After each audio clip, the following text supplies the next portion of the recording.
comment allez-vous? J'espère que tout se passe bien de votre côté et que votre semaine continue de bien se dérouler. Je suis heureuse pour ma part de vous retrouver aujourd'hui pour une deuxième capsule qui traite de l'import et des processus d'import au niveau du Maroc.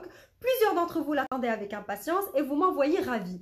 Après avoir parlé durant la première capsule des prérequis qui nous permettent de bien démarrer une opération d'import, nous allons aujourd'hui traiter d'un élément clé. La plupart d'entre nous pensons que c'est quelque chose qui ne nous revient pas, en fait, qui dépend de l'autre partie, donc du fournisseur, mais en vérité, c'est un document qui nous concerne de très près si on veut vraiment réussir une opération d'import, faire en sorte même à ce qu'elle soit profitable, à ce qu'elle soit efficace, surtout qu'il n'y ait pas beaucoup d'aller-retour. Il s'agit de l'univers de la facturation. Alors, vous allez avoir tendance à me dire: que doit bien comporter de la facture de si particulier par rapport à toutes les factures que nous connaissons déjà? Donc, en l'occurrence, par exemple, la personne responsable au niveau du fournisseur, les coordonnées d'IANA, la même chose qui se réplique au niveau de l'importateur, les coordonnées d'IANA, des informations juridiques, par exemple, quel type de société, anonyme, SARL, le capital, les coordonnées du siège. Par la suite, le détail, bien sûr, d'IA l'achat, combien d'unités en termes de quantité, le prix unitaire, ainsi que le tarif total, un numéro de facture, une date, donc des éléments tout à fait basiques qui devraient être maîtrisés essentiellement par le fournisseur qui va nous envoyer la dite facture. Mais ce n'est pas le cas.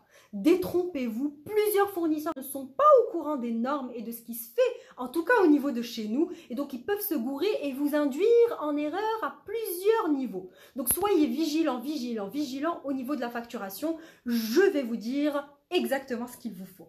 Hormis tous les éléments desquels nous venons tout juste de traiter, il y a un élément essentiel que vous devez commencer par vérifier. C'est le montant total et final. Vous allez me dire: ouais, bah c'est bon, tu nous apprends pas grand chose, on sait très bien que Hassan vérifiait le montant final. Mais écoutez bien, vous allez être surpris. Alors à ce stade-ci, plusieurs importateurs vont peut-être négocier une gentillesse. Donc le fournisseur, une fois qu'on va revenir vers lui en disant: est-ce que vous êtes sûr qu'il n'y a pas moyen de faire mieux, étant donné la quantité que nous avons commandée, etc. Admettons que votre facture soit de 10 000 euros. D'accord? Donc 10 000 euros, il va vous négocier peut-être, allez, on va dire 20%, il a été sympa. 15, 10, 20%, quelque chose autour de ces eaux-là. Donc il va vous revenir avec une facture qui dit total 10 000 euros, discount 20%, nouveau total 8 000 euros. L'importateur, il se dit: yes, génial, top, j'ai pu négocier quand même 20% de plus pour mes clients, pour moi-même, c'est génial, je suis gagnant. Alors qu'en fait, une facture qui mentionne clairement la remise à laquelle vous avez eu droit ne vous rend pas service, et je vais vous dire pourquoi. Parce que le douanier a des règles bien précises et il ne va pas se rappeler de vous, comme on dit en arabe, maradish yaqlalik. Ce qu'il va faire lui en recevant la facture, il va dire: ah tiens, vous avez bénéficié d'une réduction de 20%. Ça veut dire que la vraie valeur initiale de cette marchandise est de 10 000 euros et non pas de 8 000 euros. Donc là, qu'est-ce qu'il va aller faire? Il va vous taxer les droits d'import sur les 10 000 euros au lieu de vous taxer sur les 8 000 euros que vous avez négocié avec votre fournisseur et qu'il a accepté de vous faire comme gentillesse. Au final, vous êtes perdant. Or, en vérité, si on veut être rationnel, si le fournisseur a accepté de me vendre cette marchandise-là à 8 000 euros, c'est que ce tarif-là est tout à fait raisonnable et représente une bonne réalité de la valeur de cette marchandise-là. Donc, ce serait tout de même dommage d'en arriver à ce stade-là et de se retrouver à devoir payer des droits d'import de plus sur un 2 000 euros qu'initialement nous avons négocié en moins pour pouvoir épargner et à nos clients et à nous des frais supplémentaires. Quand on vérifie le montant et qu'on a eu droit à une gentillesse, si le fournisseur l'a mentionné sur la facture, on revient vers lui en lui disant: s'il vous plaît, je suis bien reconnaissante de votre gentillesse, mais je vous prie de bien vouloir l'ôter de la facture. Je ne veux pas que les 20% de discount apparaissent. Vous ajustez le tarif final et définitif directement au niveau de la facture.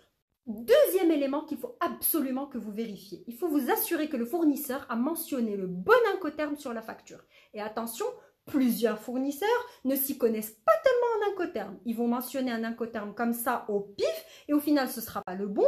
Et quand la facture va arriver et que le douanier va la regarder, il va dire que ce n'est pas conforme par rapport au mode de transport ou à la logistique qui a eu lieu. Il va falloir revisiter, réviser et corriger la facture. Entre-temps, votre marchandise est entreposée et vous êtes en train de payer du magasinage. Donc faites attention dès le départ. Je ne vais pas rentrer dans les détails des incoterms. Si jamais vous êtes intéressé, vous me le direz, mais en gros, il y a des incoterms qui sont très connus, le Ex-Works, le FOB, le FCA. Il faut juste s'assurer que ça respecte les bonnes conditions de transport et de logistique. Le troisième élément qui est très important et qui doit figurer sur la facture, c'est que le fournisseur doit exprimer sa volonté d'être payé à 100% avant de vous livrer la marchandise. Généralement, si vous débutez votre relation avec le fournisseur Hada et que même vous n'êtes pas une multinationale qui a un pouvoir de négociation et un pouvoir de clientèle très fort qu'elle puisse exercer sur ce fournisseur-là, généralement, ils vont tous exiger à ce que vous les payiez avant qu'ils ne vous livrent la marchandise. Pour que vous puissiez faire ce virement-là au niveau de votre banque, eh ben, si le 100% paiement d'avance n'est pas mentionné sur la facture, ça va bloquer et votre virement ne sera pas effectué.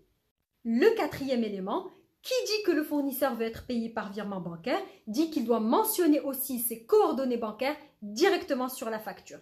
Il faut qu'il y ait le nom de sa banque, l'adresse de sa banque, c'est très important parce que plusieurs ne la mentionnent pas, il faudrait leur faire la requête pour qu'ils le fassent, le RIB et le SWIFT. Dernier élément de toute importance, il ne faudrait surtout pas que votre import dépasse 100 000 dirhams. Si c'est le cas, ça va bloquer à tous les niveaux. Vous n'aurez pas d'autorisation au niveau de l'office d'échange, c'est considéré comme un montant plafond maximal pour l'import. Donc faites attention à votre taux de change, calculez de sorte à ce que la devise de laquelle vous êtes en train d'importer ne dépasse pas en dirhams les 100 000. À présent, nous allons parler d'éléments qui sont souhaitables à avoir sur votre facture, mais que ce n'est pas la fin du monde s'ils n'y figurent pas. Par contre, c'est très important toujours que vous les connaissiez parce que vous allez en avoir besoin pour avancer. Premier élément, c'est l'origine de fabrication de la marchandise. On ne paye pas les droits d'import basés sur l'origine d'importation, mais sur l'origine de fabrication. Je peux importer d'Espagne, mais la marchandise est made in China, je vais payer les droits d'import selon la taxation et les accords en vigueur avec la Chine et non pas ceux avec l'Espagne. Ça, c'est numéro 1. Numéro 2, les détails et dimensions du colis. Est-ce qu'il s'agit d'une palette? Est-ce qu'il s'agit de carton? Combien il y en a? Quelles sont leurs dimensions? La longueur, la profondeur, la largeur? Toutes sortes de dimensions est utile pour le transporteur.